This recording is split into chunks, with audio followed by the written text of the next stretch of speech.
Hello, and welcome to ECE4710 and 5710, Modeling, Simulation, and Identification of Battery Dynamics. The topics that we study in this course are all about how battery cells work inside and out, and finding mathematical expressions that can predict and describe all of these operations. You probably already know that there's a follow-on companion course, ECE5720, Battery Management and Control, and that course uses these models to find algorithms to properly utilize a battery pack in order to extend its life and to maximize its performance. My name is Gregory Plett, and I've been teaching at UCCS for 16 years now. This is the fourth time I've taught this particular course, and the topics that we explore form the foundation for all of the research that I've done for the last decade or more. This course is a gateway into being able to perform the kind of research in battery systems that forms what Professor Trimboli and I do in our research team. It's my real pleasure to walk with you through this topic of study. Right now we're going to move on to looking at the syllabus, and this is the last time that you will see my face in the lecture videos. From now on, you are going to see only my tablet screen as we walk together through the lecture videos and I explain the notes therein. So without further delay then, the syllabus.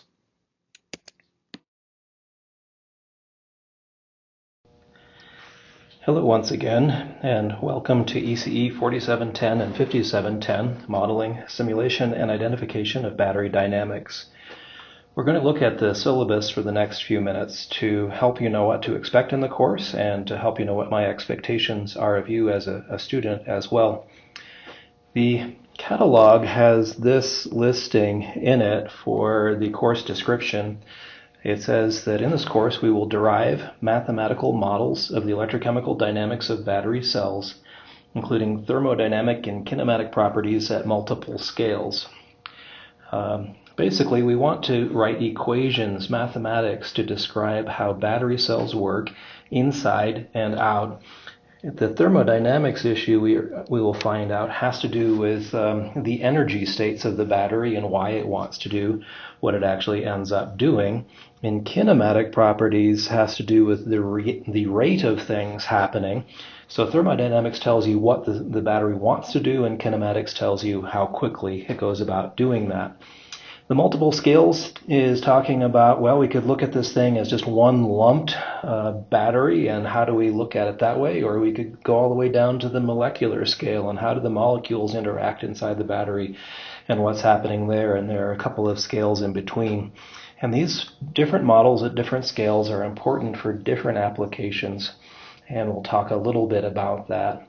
We're going to focus on lithium-ion chemistries. The first chapter of notes is quite a bit more broad than that, and in fact a lot of the things we learn about lithium-ion cells are also applicable to other chemistries. But at this point in history anyway, lithium-ion cells are dominant in consumer applications, in automotive applications, and even in some really large-scale grid storage applications. So this is the place to put your attention right now. We're going to do a lot of simulation. We're going to use MATLAB. We're going to use a software package called COMSOL. And some exposure to MATLAB before would be quite helpful, but you're not expected to have even heard of COMSOL before this point in time. We're going to use actual data collected in our lab here at UCCS to create models and to validate the models that we create. So this course is all about understanding battery cells. If you've looked at our catalog, you know that there's a follow-on course, 5720, which is called Battery Management and Control, and that's all about how do you use a battery cell and how do you use it in such a way that is safe and robust and all of those kinds of things. That presumes that you understand the battery cell and how it works in the first place. So that's this course. This course is understanding a battery cell, writing mathematical equations that describe the operation of the battery cell, and being able to be quite familiar with that. The prerequisites that are listed here will be very familiar if you've attended this university, but if you have not, let me just mention what they are. ECE2205 is a linear circuits course that you would have learned about resistors and capacitors and inductors and operational amplifiers. That kind of level of circuit We will be seeing examples of circuits in this course that use resistors and capacitors and voltage sources. So that is one of the reasons for having that as a prerequisite. Math 2350 is our differential equations course, and that's, I believe, ordinary differential equations. And in this battery dynamics course, you'll see that we rely on differential equations in the more advanced models. And we'll be reviewing some of those concepts as we go along, but you should have seen that before. Math 3400 is our linear algebra course where we talk about matrices and vectors and things like that. In that course, they probably spend a lot of time on derivations and vector spaces and all kinds of mathematically esoteric topics. We're not concerned with that here. What we are concerned with is that you know what a matrix is and a vector is, and you can do all of the mechanical operations of multiplying matrices together and inverting a matrix and things like that. And we will be using that later on in the course quite a bit. So those are the fundamental prerequisites. Anyone with an engineering degree should have seen something like that in their background. If you have not, then please send me an email and we can talk about where you're at and see if there's any kind of remedial work that you can do to get up to speed quickly. And that might be possible as well. Again, you saw my face briefly at the beginning of this video. My name is Gregory Plett. If you're on campus and you want to find me, my office is in the engineering building, room 290. My phone number is listed. By far the best way to contact me is by email, which even if I'm traveling, I should be able to get an email. It might be difficult to respond, but you can find me that way. Also, if you do happen to call my phone, and if you're not local, this is area code 719. If you do call my phone, please leave a message if I am not there to answer it. If you leave a message, our phone system will automatically convert that into an email and send it to me, so I should be able to receive your message wherever I am, assuming I've got internet connectivity. The course page, as you've found out by now, if you're actually watching this video, is on my main computer. It can be accessed via mokajava.uccs.edu and then scrolling down to the 5710 link and expanding from there. This is the fourth time, I think, that I've taught this course live, so have a little bit of experience with it. Have some feedback from the students from previous semesters and what they did understand and what was more challenging to understand, and I've tried to make some changes to the course and how it's offered in order to make it a smoother experience for all of you.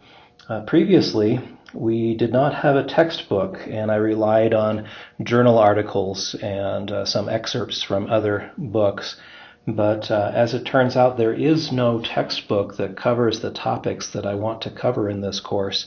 And all of these topics are necessary for the next course and the research that my research team does together with Professor Trimboli, who I might have mentioned earlier as well.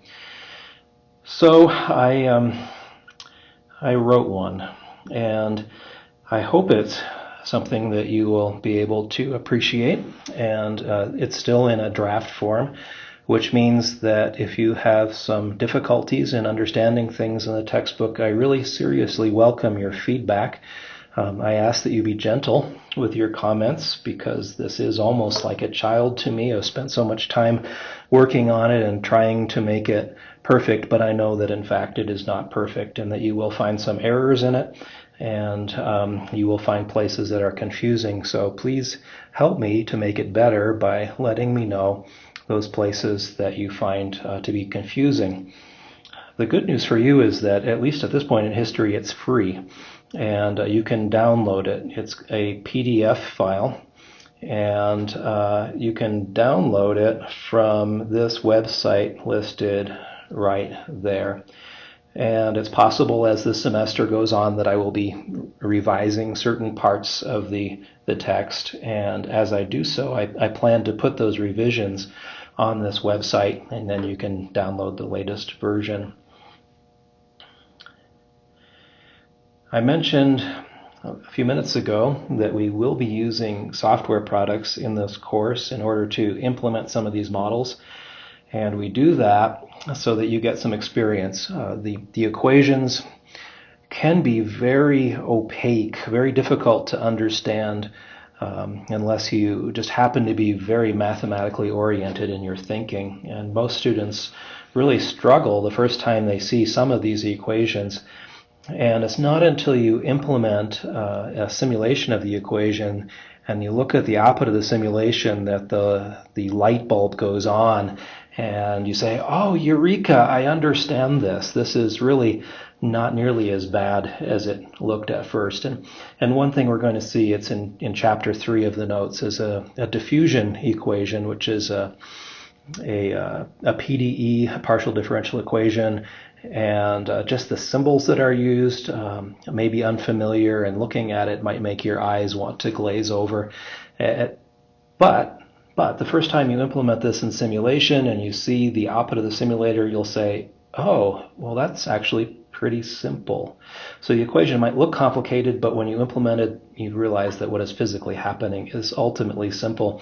And by the end of the course, you're going to look at these equations and you're just going to say, oh, that's just a diffusion equation. That's not really anything all that challenging. So simulation is going to be really important to us. We will be using MATLAB. You can purchase your own copy if you desire to do so. The student version is on the order of $100. I don't know the exact price.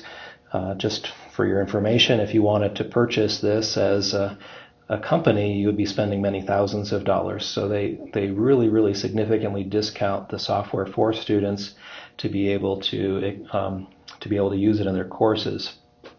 And in order to buy that, I think you have to go to mathworks.com if you choose to do that. That's not a requirement because we do make it available. There's another software package called COMSOL, and we will use that. And both of these software packages are available on our EAS class, and I don't remember what that stands for, but it's a remote login computing cluster. And so if you're a local student, you can log in, and if you're a remote student, you can also log in using your UCCS username and password. And so there's no reason for you to buy. Well, first, don't buy COMSOL. It's quite expensive, and we'll be using it really for only one homework, I think, or maybe two. And then MATLAB will be very useful this semester and next semester, but there's no need for you to buy it unless you really must have it operating on your local machine and your internet is unreliable or something like that. The evaluation for this course is based solely on what you would call large homework assignments or small projects. It depends on your point of view. There's going to be about 8 of them, so about 1 every 2 weeks. So there's no quizzes, there's no midterm exam, there's no final exam. It's just these projects. And the way the course works is that in the lectures I tend to give most of the theoretical background, the derivations of the equations and things like that, and try to explain them in ways that make them easier for you to understand. And so I have very little homework, and maybe even no homework, that requires you to derive things or prove things. That's not what I'm hoping to accomplish with that. In the homework, I would like you to implement things.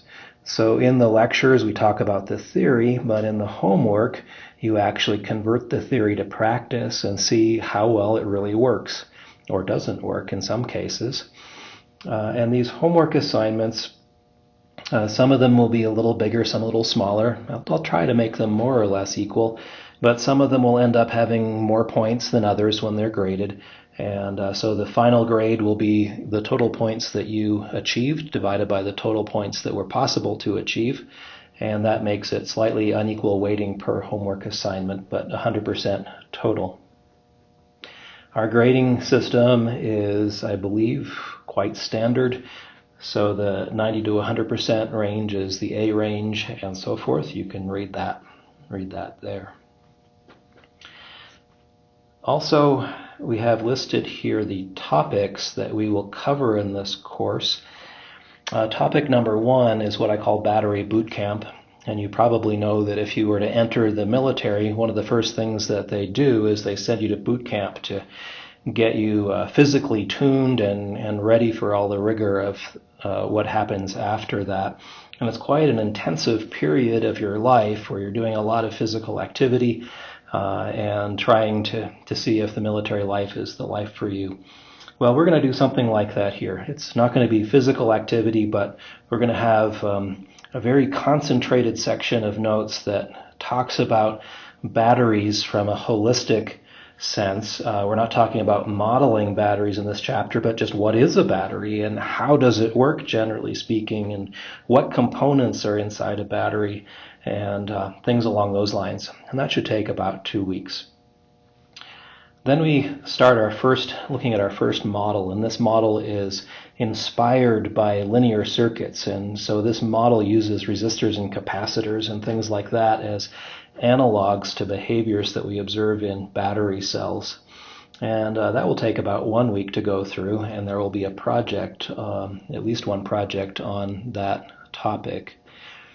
Then we start looking at a different type of model. It's called physics-based models that explores the actual physics that are going on inside of this cell and builds the model up from the bottom to the top, if you will. And a microscale model is the lowest level that we look at in this course, the most fine-grained, closest to the molecule level. And chapter 3, you're going to find is, in terms of the subject material, I think the most difficult of the course. So we do it early on when you're still pretty fresh. And then after that, everything else builds on the physics model and is derived from it. So all of the physics really is concentrated right there. And so if you're a little concerned about the physics, have a look at that, but we'll explain it little step by little step. And by the end, I think that you'll find that it's really quite manageable. Mentioned earlier, there are different length scales that we look at. The microscale is the smallest length scale. Then we volume average to get what we call a continuum scale. And then we do some different kinds of averaging to get what we call a cell scale, reduced order cell scale. And then we look at some thermal aspects of cells. And that's the course. It'll take about 16 weeks, standard course length. And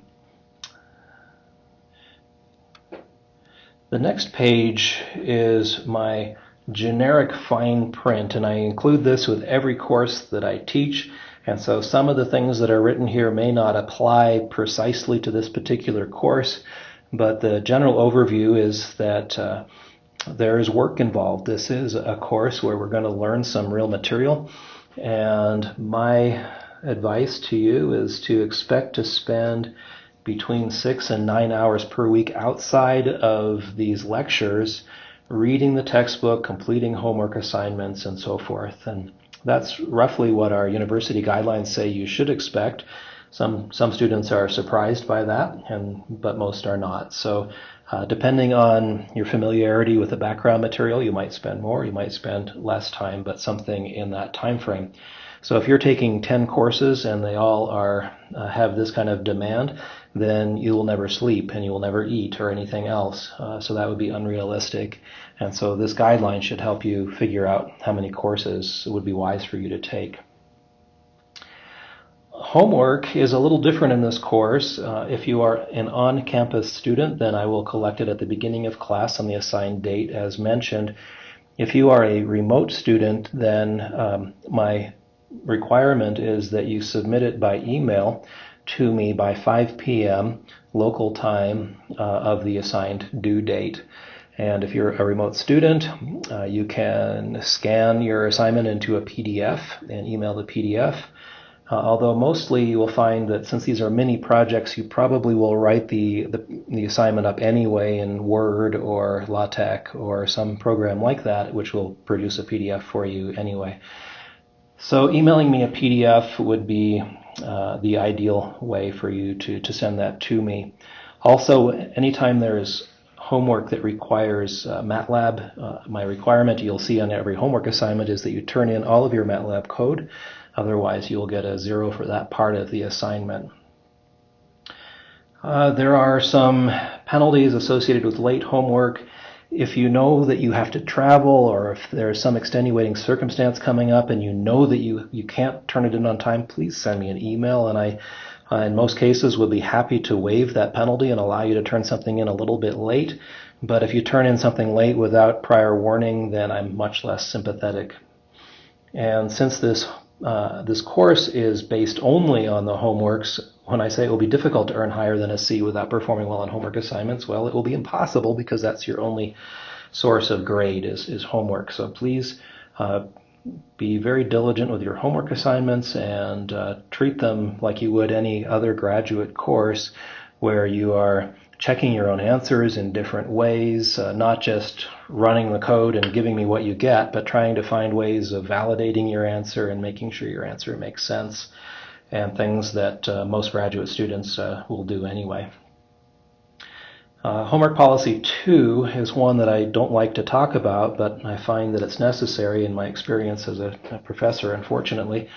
But I have to tell you that your coursework, what you turn in, is expected to be a bona fide individual effort. It has to be your work, not someone else's work that you turn in. So no copying homework from someone else, no copying anything from another student or from any other source. So if you happen to find a similar exercise on the internet, I don't think you will for this course, but if you happen to do so, you may not copy that. That is cheating. I expect your own work.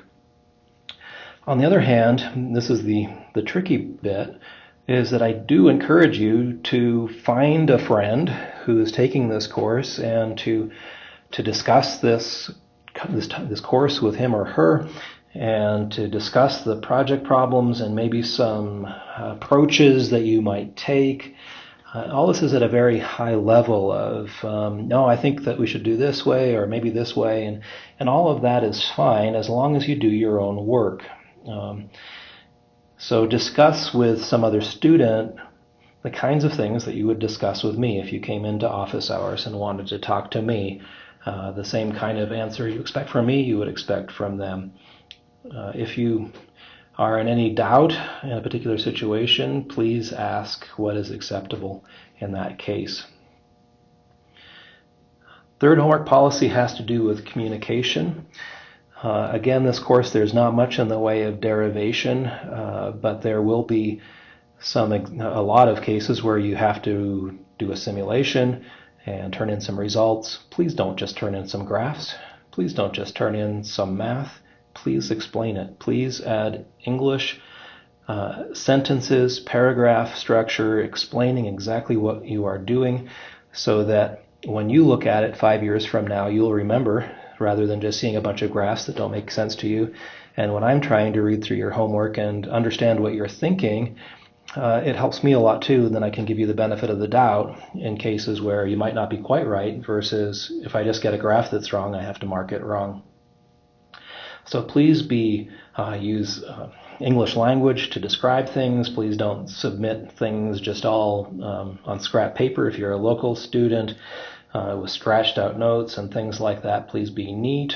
All your graphs, and there will be a lot of those, are to have titles on them and to have labeled axes with units and so forth, just like you would if you were submitting this article for publication. I want this to be quality work that you turn in. Attendance is a little tricky in this course because some of you will never show up and I'll never get to know you by face, which is a little disappointing. But some of you are taking this course from CU Boulder, and some of you from Utah State University and from other places around the country. So you'll never be here, and if you are a local student, your attendance is your responsibility. We do have these recorded lectures, and that is my expectation that you will listen to them if you are a remote student and pay attention to what's going on. You can download the PDF versions of all the notes, and then you can mark up your own PDF copy however you like, based on whatever I will scribble on the screen as I go through the lecture material. If you are a local student, I will not be recording live in class. I'll be going over the same material, but I may do it a little differently in class from the way I do it on the recording. So it's to your advantage to attend, to take notes, to ask questions, to participate in the classroom experience if you are local. And if you're not local, then please send email questions. Please don't hesitate to do that. If you want to schedule a phone call, we can do that. Whatever it takes for you to be able to learn this material. Missed exams, there aren't any, but the same thing applies to homeworks. Drop date, if you decide that you can't take this course at this point in time, then you must drop the course before a certain date that's on the UCCS website in order to receive any kind of refund. And then there's some notes if you have a disability or if you're a military student, and some notes on the homework format for your consideration. So that covers the boilerplate, the legal terms. I don't like having to go through all of those. I think most of you are quite comfortable with that and understand it anyway, but that's now done. I do want to comment on these notes. There's quite a bit of material here that I received help from former students. Dr. Kenhao Shui and Jim Lee were very helpful in some of these sections, and Mr. Matt Aldrich is also helping with the thermal notes that we're putting together in Chapter 7. We will be using an electronic course management system in order to distribute homeworks and solutions and journal articles that you might want to read, and some project files and all of that kind of thing. And this is a custom course management system, so you've probably never seen this before unless you happen to have had a course from me before. And there are a few steps that you will need to take in order to gain access to this system for the first time. What you will need to do first is to browse to my main homepage and then scroll down to where you see the course name ECE5710 5710, and there will be a symbol, a plus symbol. If you click on that plus symbol, then it will open up and there will be a link there for accessing course supplements. When you click on that link, you'll be directed to a screen that has this content on it. It asks you to enter your student ID and your password. This is for the system only. This is not for the UCCS email or anything like that. It's only for this course management system. So even if you've had a course from me before, all that information has been wiped out and you will need to register again. To do that, you'll notice maybe that word register is a slightly different color. That's because it's a link. Click on that word register. When you do that, you will see this screen here, and it asks you some information about yourself to put into my database. Your first name, last name, student ID, a password that you create, confirm password, that's to log on to the system, a phone number for emergency contact, and an email address that I can contact you by.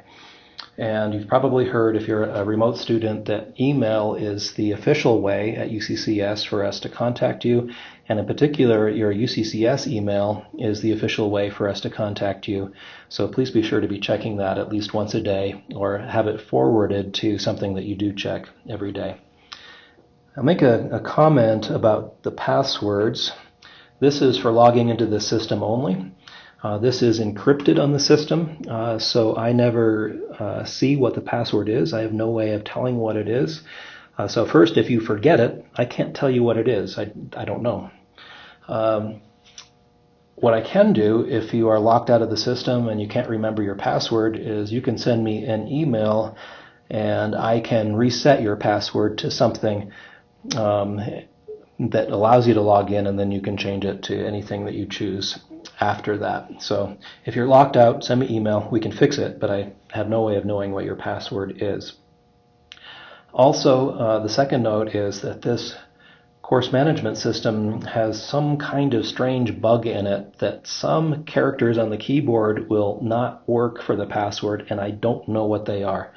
What I do know works are the letters and the numbers, but any special symbol, pretty good chance it doesn't work. So please try to keep your password confined to letters and numbers, and you should be okay. There's no grades posted on this website. There's no real personal information, so you shouldn't be too worried about getting hacked. It's a low risk kind of thing. This is mostly to keep people out of the website where there's notes and solutions and things who really have no business being there. Okay, you enter all that information in, fantastic. You press this create button, or you click on it, and then if all goes well, you should see the screen that says user added to course, and you say, fantastic, I'm ready to go, and no, you're not. What happens behind the scenes is that I receive an email saying that this particular student has requested access to this course material, and I have to go in and check a box that actually grants you access. Again, this is designed to keep out people who have no business really being in this course and having the content of the homeworks and solutions and so forth. So I have to do that one step. As soon as I do that step, though, you should receive an email at this address saying you now have access. The professor has granted you access and you can log in. Okay, that's a one-time thing. It's a bit of a pain, but you do it once, it's done, and then you can forget about it. After that, anytime you need to log in to download a homework or something, you repeat this starting at the beginning. You go to my course website, you click the plus sign, you click on the course name, and you get to this screen. And you can bookmark that once you've done it so you can find it easily afterward. Now you have a student ID that you entered down there, and you have a password that you entered down there, and you type those in there, and you click login, and that will log you into the system. So once you're registered, it's not difficult to get in. When you get in, you will see a screen that looks something like this. Welcome to EduFile and some course information. All of that is boilerplate, nothing exciting there. This section here is where all the files will be. And when I took this screenshot, there wasn't much there, but I will be adding quite a bit of material over the semester for you to be able to download and look at. A couple of notes. One of them is this says what that particular file is, so every row has a description. This is the file name, and if you want to download it, you click on that there, and that will download that file to your computer. And there's some other interesting fields. This one here reminds you if you've downloaded this file before. Maybe you forgot and you just want to download everything you've never downloaded before. Well, that tells you that on an individual basis. And also because I'm still making changes here and there as we find errors in the notes or things like that. And so this last column might be useful because it tells you whether I have updated that file since you downloaded it.